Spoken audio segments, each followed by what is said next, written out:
الحمد لله رب العالمين والعاقبة للمتقين ولا عدوان إلا على الظالمين وأشهد أن لا إله إلا الله وحده لا شريك له ولي الصالحين وأشهد أن محمدا عبده ورسوله وصفيه من خلقه وخليله سيد الأولين والآخرين اللهم صل عليه وعلى آله وصحبه ومن اتبعهم بإحسان إلى يوم الدين أما بعد. Mes chers frères et sœurs, aujourd'hui avec l'aide d'Allah Tabarak wa Ta'ala, on va vous parler du mois de Rajab, ce mois qui fait partie des mois sacrés et qui vient de commencer.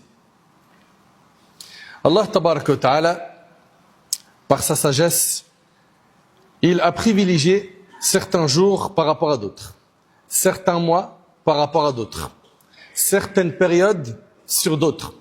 Il a fait de certains mois des portails menant aux saisons des bienfaits et des obéissances.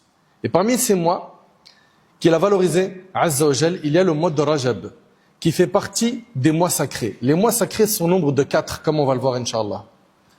Il y a 4 mois sur les 12 mois qui sont sacrés.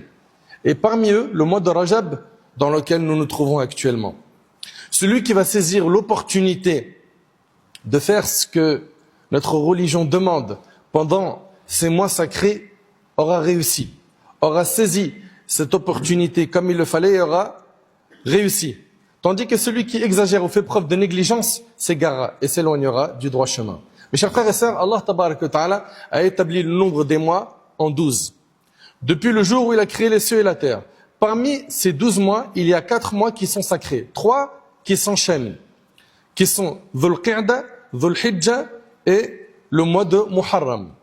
Et un mois qui est isolé, qui est notre mois actuel, qui est le mois de Rajab. Allah Tabarak wa Ta'ala nous dit Inna iddat ash-shuhuri 'inda Allah 12 shahran fi kitabillah yawma khalaqa as-samawati wal ard minha arba'atun hurum.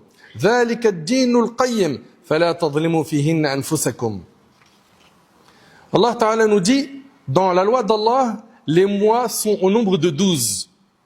En ce qui est inscrit dans le livre d'Allah depuis le jour où il créa les cieux et la terre. Et 4 d'entre eux sont sacrés. 4 parmi les 12 mois sont sacrés. C'est dans le Coran, dans Surat At-Tawbah.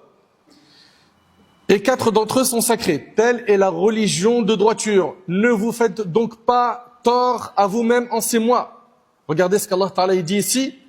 Ne vous faites donc pas tort à vous-même en ces mois. Ça veut dire quoi? Ça veut dire quoi? Ne te fais pas du tort à toi-même pendant ces mois. Ça veut dire écarte-toi des péchés.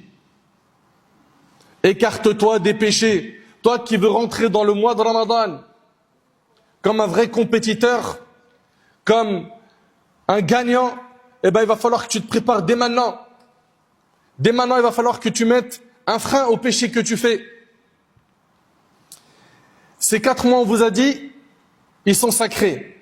Et ces 4 mois, on les retrouve dans un hadith rapporté par le Bukhari et Muslim. D'après Abu Bakr, le prophète sallallahu alayhi wa sallam a dit, certes, le temps est revenu comme le jour où Allah a créé les cieux et la terre. L'année est composée de 12 mois, dont 4 sont sacrés. 3 sont à la suite, Dhul Qa'da, Dhul Hijjah et Muharram, et Rajab, Mudar, qui est entre Jumada et Shaban. Et le hadith, on vous a dit, il est rapporté par Bukhari et Muslim. Mes chers frères et sœurs, parmi les sagesses liées au caractère sacré de ces mois, il y a le fait que Rajab précède Shaban et Ramadan. Cela donne à l'individu l'opportunité de s'éloigner des péchés et de se préparer au jeûne de Ramadan. Et le Hajj, il tombe pendant les mois sacrés.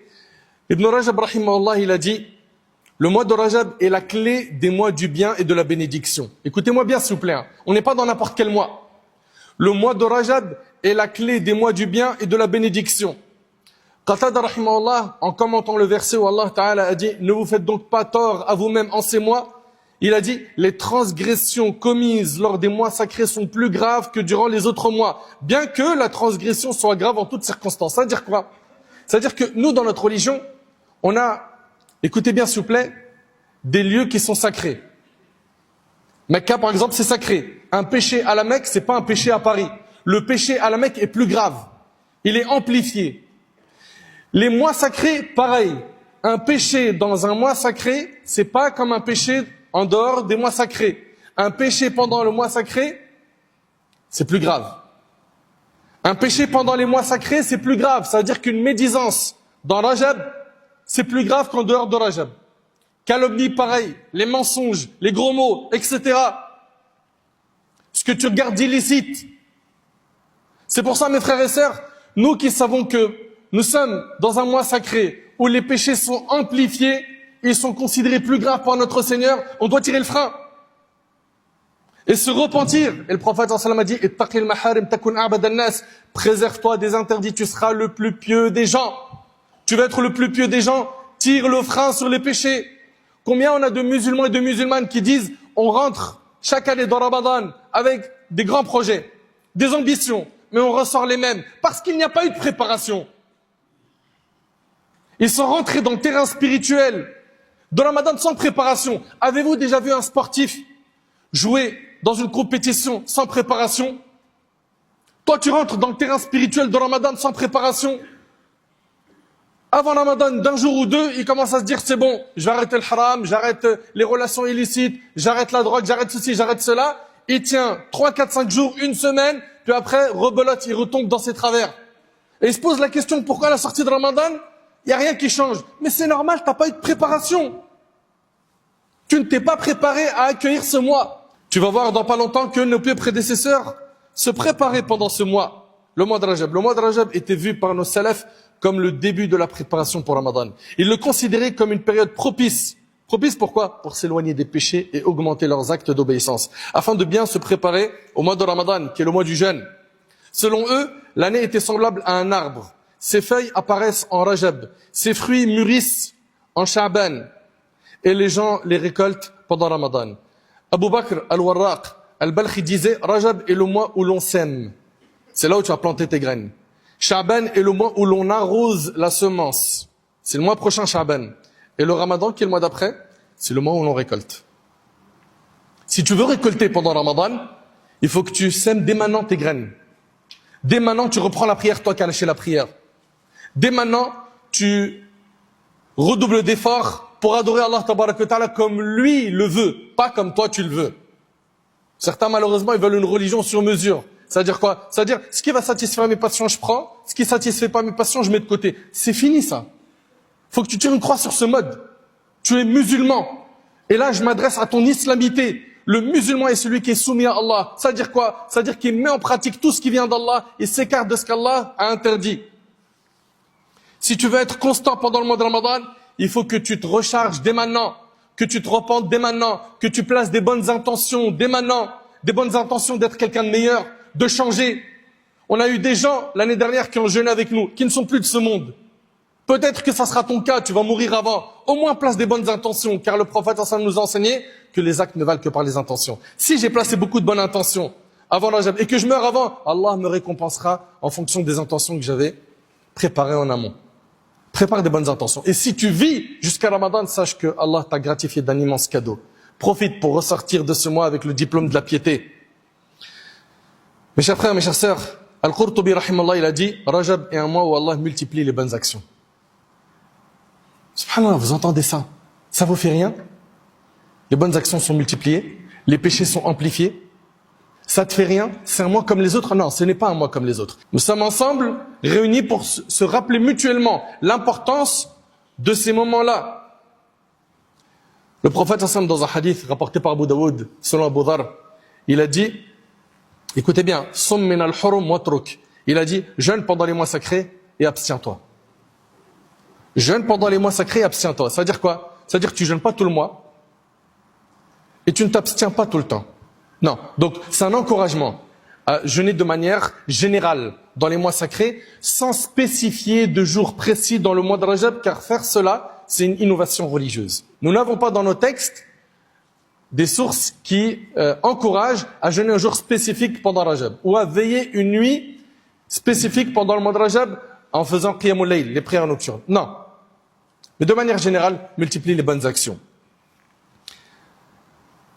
Celui qui a noirci son registre par les péchés, les désobéissances et les calamités, doit le blanchir par le repentir et les actes d'obéissance. Purifie donc ton registre par les bonnes actions, les œuvres pieuses. Quant à celui qui a gaspillé sa vie dans l'oisiveté, qu'il saisisse l'occasion tant qu'il reste encore un peu de temps pour se rattraper. Vous savez, Al-Hassan al-Basri, rahimallah, il a dit, j'ai connu des gens qui étaient plus soucieux de leurs heures que vous ne l'êtes de vos dinars et de vos dirhams.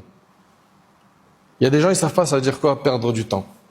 Et d'ailleurs, quand ils sont dans une assise avec des gens et qu'il y a un silence, pour eux, c'est pas un silence malaisant. Non, ils occupent leur temps à faire du dhikr. Ils évoquent Allah subhanahu wa ta'ala. Et le croyant, il est comme ça, il optimise son temps. Il optimise son temps car nous sommes sur terre pour planter des graines et on récoltera les fruits le jour du jugement. Donc toi qui n'as plus de motivation, ou toi qui as baissé les bras face aux adorations, toi qui as une baisse de foi, toi qui, depuis un bon bout de temps, tu dis quand est-ce que je vais remonter la pente, profite dès maintenant, pendant ce mois de Rajab, pour te ressaisir et te préparer à accueillir Ramadan comme il le faut. Car si tu cartonnes pendant Ramadan, bi'idhnillah, tu en ressortiras plus pieux qu'avant et tu auras récolté beaucoup de récompenses. Mes chers frères, mes chères sœurs, je le dis, je le répète, nous n'avons pas, pendant le mois de Rajab, de prière de nuit, de prière nocturne spécifique à faire, comme le prétendent certains qui disent on va veiller la nuit du 27 de Rajab à faire des prières nocturnes, ou à jeûner le jour du 27. Ces jeûnes spécifiques, ces prières spécifiques n'ont pas de source dans le Coran et la Sunna authentique. Donc ce sont des innovations qu'il faut délaisser. Également, d'autres personnes veulent à tout prix faire une umrah pendant Rajab pensant qu'elle a un mérite particulier. Elle n'a pas de mérite particulier. De même, certains veulent à tout prix sortir leur zakat que pendant le mois de Rajab. La zakat, mon frère, tu la sors, ainsi que toi, ma sœur, quand tu as réuni les conditions de la zakat. Est-ce que c'était le mois où tu devais sortir la zakat? Dans ce cas-là, sors-la. Sinon, tu la sors dans le mois qui était prévu.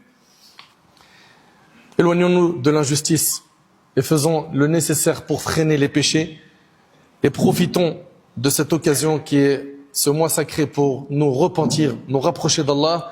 Préparons-nous à bien accueillir le Ramadan. Je le dis, je le répète, on a eu des gens autour de nous, des proches, qui étaient là le Ramadan dernier, et cette année, ils ne sont plus là. Et peut-être qu'on sera plus de ce monde le Ramadan prochain. Enfin, qu'on fasse le nécessaire pour se préparer à bien l'accueillir.